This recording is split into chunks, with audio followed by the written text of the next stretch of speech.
বর্তমানে আপনারা যে মিসাইলটির দৃশ্য দেখছেন, এই মিসাইলটির নাম হলো ডার্ক ঈগল। এটি যুক্তরাষ্ট্রের সেনাবাহিনীর তৈরিকৃত একটি অত্যাধুনিক হাইপারসনিক মিসাইল সিস্টেম। যুক্তরাষ্ট্রের দাবি অনুসারে এটি পৃথিবীর যে হাইপারসনিক মিসাইল বর্তমানে রয়েছে, তার অন্যতম শ্রেষ্ঠ একটি হাইপারসনিক মিসাইল। যদি এই বিষয় নিয়ে প্রশ্ন রয়েছে যে যুক্তরাষ্ট্র ব্যাপক ভিত্তিতে এই মিসাইলটি উৎপাদনের সক্ষমতা রাখে কিনা, তবে যুক্তরাষ্ট্রের দাবি অনুসারে এই মিসাইলটি বর্তমানে প্রস্তুত হয়ে গেছে এবং যুদ্ধক্ষেত্রে তারা ব্যাপক ভিত্তিতে ব্যবহার করার যে ক্যাপাবিলিটি সেটা অর্জন করেছে। যোগে মিসাইলটির শব্দের থেকেও অন্তত 5 গুণ বেশি বা মাক 5 দ্রুতগতিতে চলতে পারে, অর্থাৎ প্রতি ঘন্টায় প্রায় 3,800 মাইলের বেশি।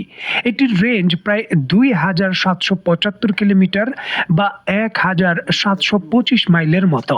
যেমন আন্তর্জাতিক রিপোর্ট অনুসারে ইরানের মতো দেশ বা চীনের মতো দেশ মাত্র কয়েক লক্ষ ডলারে যেখানে হাইপারসনিক মিসাইল তৈরি করে এই 2,000 কিলোমিটার রেঞ্জের, সেখানে যুক্তরাষ্ট্রের এই একটি ডার্ক ঈগল হাইপারসনিক মিসাইলের মূল্য 15 থেকে 20 মিলিয়ন মার্কিন ডলার। যুক্তরাষ্ট্রের দাবি অনুসারে এই হাইপারসনিক মিসাইলগুলো খুবই নিখুঁত। 2,000 কিলোমিটার দূর থেকে মাত্র কয়েক ফিটের মধ্যেই নিখুঁতভাবে এটি হিট করতে পারে এবং কোনো আকাশ প্রতিরক্ষা ব্যবস্থা এটিকে প্রতিহত করতে পারবে না।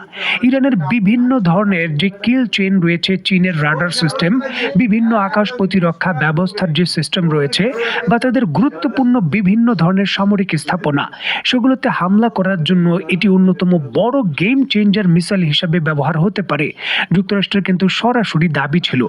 যাই হোক, ইরানের সঙ্গে একটা দীর্ঘমেয়াদী যুদ্ধের পর প্রায় 2 মাসের কাছাকাছি সাংঘর্ষিক পরিস্থিতির পর অবশেষে যুক্তরাষ্ট্র তার এই সব থেকে শক্তিশালী যে ডার্ক ঈগল হাইপারসনিক মিসাইল রয়েছে সেটা ইরানের বিরুদ্ধে যুদ্ধক্ষেত্রে মোতায়েন করেছে।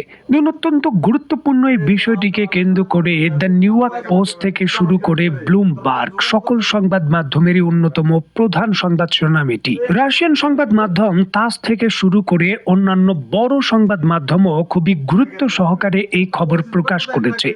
ইতিহাসে প্রথমবারের মতো যুক্তরাষ্ট্র যুদ্ধক্ষেত্রে তাদের 15 থেকে 20 মিলিয়ন মার্কিন ডলারের এই হাইপারসনিক মিসাইল সরাসরি ইরানের বিরুদ্ধে মোতায়েন করলো। দেখুন, যদিও যুক্তরাষ্ট্র এই মিসাইলগুলো কোথায় মোতায়েন হয়েছে সেই বিষয়ে সুনির্দিষ্ট কোনো তথ্য দেয়নি, তবে এই মিসাইলগুলো যেহেতু লঞ্চিং সিস্টেমের মাধ্যমেই ব্যবহার করতে হয়, এই জন্য এই মিসাইলগুলো মধ্যপ্রাচ্যের কোনো দেশগুলোতেই মোতায়েন করা হয়েছে। বিশেষ করে সৌদি আরব এবং সংযুক্ত আরব আমিরাত এই দেশগুলোতে হতে পারে, এই বিষয়গুলোকে কেন্দ্র করে কিন্তু সন্দেহ করা হচ্ছে। যেহেতু এই মিসাইলগুলোর রেঞ্জ 2,000 কিলোমিটার, সুতরাং ইসরায়েল থেকে কিছু কিছু ক্ষেত্রে মোতায়েন করলেও ইরানের গুরুত্বপূর্ণ যে অবকাঠামো, বিশেষ করে তেহরানে কিন্তু সরাসরি ইসরায়েল থেকে ফায়ার করলে 2,000 কিলোমিটারের কমে ইরানে আক্রমণ করা সম্ভব নয়। সুতরাং এই মধ্যপ্রাচ্যের দেশগুলো থেকে মোতায়েন করলেই কিন্তু এগুলো ব্যবহার করা যেতে পারে। এই ক্ষেত্রে আরো গুরুত্বপূর্ণ বিষয়, মধ্যপ্রাচ্যের দেশগুলোও বর্তমানে একটি বাহিনী তৈরি করে ইরানের বিরুদ্ধে ইরানের যে অবরোধ রয়েছে তা ভাঙার চেষ্টার পূর্ণ তারা ব্যাপক প্রস্তুতি নিচ্ছে। আর সেই শক্তি বা তাদের যে প্রচেষ্টা, সেখানে মনোবল যোগানোর জন্যও কিন্তু যুক্তরাষ্ট্র হতে পারে এই ডার্ক ঈগল বা হাইপারসনিক মিসাইল মোতায়েন করেছে।